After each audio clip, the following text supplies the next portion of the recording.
ঘটনাটা হয়েছে আমার ভোর সকাল ৫টার দিক দিয়ে। তখন আমরা ঘুমিয়েছিলাম। আমার আম্মু রান্না করতে বের হয়েছে মনে হয় চুলায় সবাই ভাত চড়াইছে, মনে হয় গ্যাসে লিক ছিল। তারপরে আগুন জ্বালানোর পরে পুরো ঘরে একবার উড়ে গেছে, মানে টিনের চাল আছে না এরকম, পুরোটা উপরে উড়ে গেছে।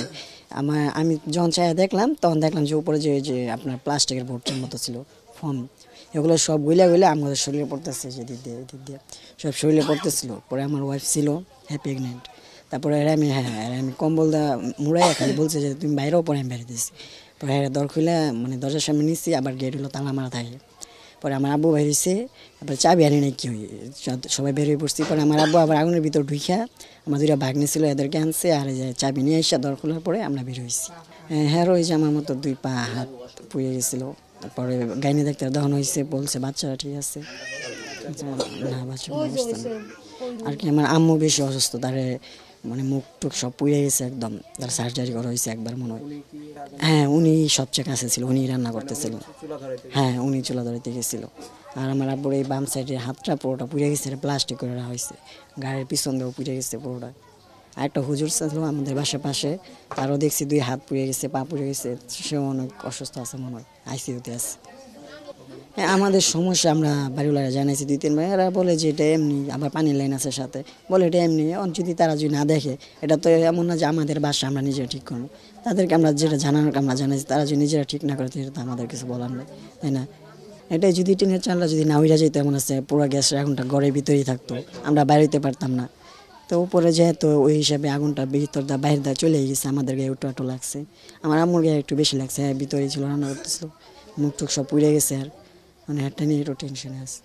হ্যাঁ আল্লাহ সবার বাঁচাই দিছে, এমন আছে যে টিনটা উপরে না উঠতো তাহলে আমাদের আশেপাশে যে ঘর ছিল সবার ঘরে লাগতে পারতো, সবাই হইতে পারতো। ওই হিসাবে আমাদের তো কমই হয়েছে, তো হয় নাই। যদি এমন আছে নাও বাড়িতে পারতাম, একদম পুইয়াও যেতে পারতাম, ওই সময় আল্লাহ বাঁচাই দিছে। কিন্তু বলার মধ্যে এটা যে যারা মালিক থাকে এদের সব বিষয় একটা ঈদ আছে, যেহেতু আমার বাড়িটা এরকম থাকতেছে, যদি কোনো সমস্যা থাকে ঠিক করে দেয়, যদি তখন আমাদের একটা হয়েছে, হ্যাঁ কি এটা বুঝবো, হ্যাঁ মনে করো 5-10 হাজার টাকা দিয়ে দিলাম, ভালো হয়ে গেলো। কিন্তু আমাদের কষ্টটা আমরাই তো বুঝি, তাই না?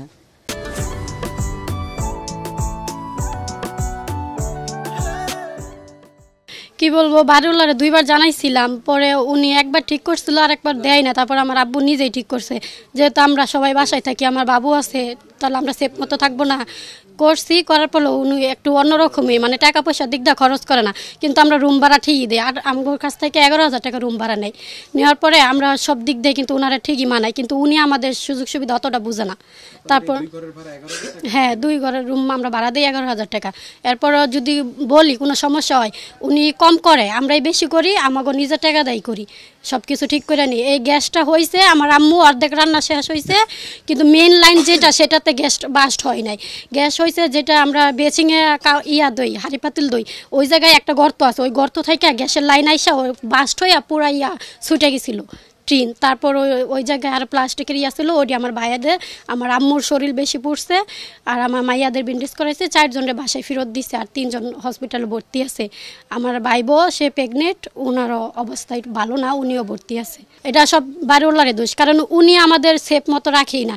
উনি ভাড়া নিতে পারে, মাসে মাসে যদি আমি ভাড়া খাইতে পারি, টাকা নিতে পারি, তাহলে আমি সুবিধা কেন দিব না? ওনারে বলার পরে উনি কান মুখ লড়াই না। এখনও মানে যাওয়ার কথা বলছে হসপিটালে, উনি যাই না, বাসা থেকে নড়েই না। তারপর পুলিশ আসলো, আইসা বলার পরে উনি একটু গেছে, যাইয়া আমাদেরকে 16,000 টাকা ধরাই দেয়, আপনি টাকা নেন। আমরা টাকা নেই নাই।